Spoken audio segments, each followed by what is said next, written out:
अस्सलामुअलैकुम dear students, उम्मीद है आप सब खैरियत से होंगे। आज जो हमारा चैप्टर नंबर 12 का न्यूमेरिकल नंबर 12.9 है, जिसे हम सॉल्व करने जा रहे हैं। उम्मीद है आपको पीछे वाले जितने भी हमने न्यूमेरिकल सॉल्व किए होंगे आपको अच्छे तरीके से समझ आई होगी। अगर किसी न्यूमेरिकल की आपको समझ नहीं है, आप कमेंट बॉक्स में पूछ सकते हैं, इंशाल्लाह हम उसको देख लेंगे। और अगर आपको कोई क्वेश्चन हो आप उसको भी कमेंट बॉक्स के अंदर कीजिएगा, इंशाल्लाह हम वहाँ पर उसका आंसर आपको ज़रूर मिलेगा। चलते हैं अपने न्यूमेरिकल की सोल्यूशन की तरफ। देखिएगा 12.9 numerical, an object 10 centimetre high. देखिए दोबारा से, ऑब्जेक्ट है 10 सेंटीमीटर हाई है। जो गिवन डेटा हमें दिया गया है उसमें अगर देखें तो हाइट ऑफ ऑब्जेक्ट है जो कि हमारे पास है 10 centimetre, is placed at a distance of 20 centimetre. अब देखिएगा डिस्टेंस ऑफ एन ऑब्जेक्ट को हम लोग P से प्रेजेंट करते हैं जो कि हमारे पास है 20 centimetre from a concave lens. देखें मिरर में हमने पढ़ा था कनकेव मिरर की फोकल लेंथ जो है वो पॉजिटिव होती है, जबकि लेंस में आपने उसके उलट चले जाना है। कनकेव लेंस की जो फोकल लेंथ है वो माइनस में होती है। Concave lens of focal length 15 centimetre. अब जो फोकल लेंथ है इसकी वो -15 सेंटीमीटर लिखी जाएगी। कैलकुलेट, फाइंड क्या करना है हमने इसमें, फाइंड करना है हमने calculate the position and size of image. और फिर वो कह रहा है also state the nature of image, कि आपका रियल है विर्चुअल है, कौन सा इमेज है। तो सबसे पहले हमने एक तो हाइट ऑफ इमेज फाइंड करनी है और एक हमने इमेज की पोजीशन फाइंड करनी है। दो चीज़ें हमने इसमें फाइंड करनी है। तो फार्मूला हमारे पास क्या है, जो हमारे पास लेंस फार्मूला है वो है 1/f is equal to 1/p plus 1/q। अब यहाँ पे वैल्यू पुट करने जा रहे हैं। 1/f, f की जगह पे आप -15 लिखेंगे is equal to 1/p, p की जगह पे हम लोग लिखेंगे 20 प्लस 1/q वैसे ही।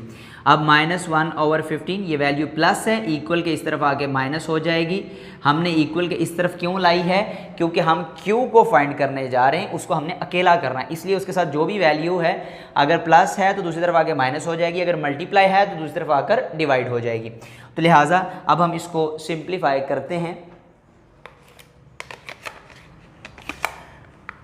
1 डिवाइड बाई 15 हमारे पास जो आंसर आया वो -0.06666 और -1 डिवाइड बाई 20 करेंगे तो 0.05 इज इक्वल टू 1/q।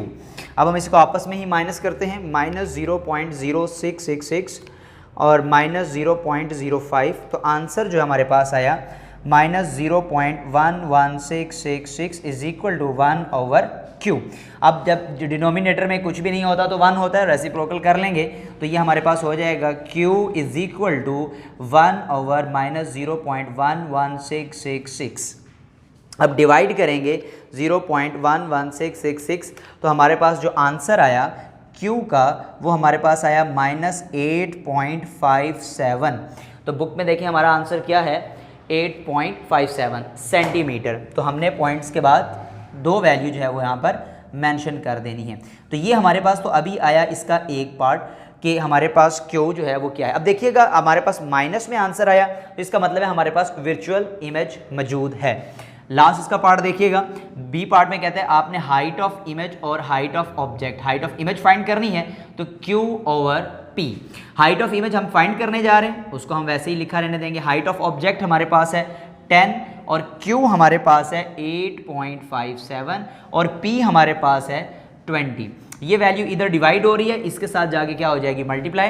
तो हाइट ऑफ इमेज जो है वो 8.57 मल्टीप्लाई बाय 10 डिवाइड बाय 20। तो हाइट ऑफ इमेज जो है, अब हम इसे मल्टीप्लाई करने लगे,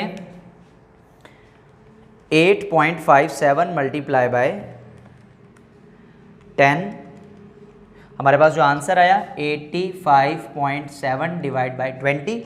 हम इसे डिवाइड करेंगे 20 पे तो हाइट ऑफ इमेज जो है वो हमारे पास क्या आई, 4.285 सेंटीमीटर।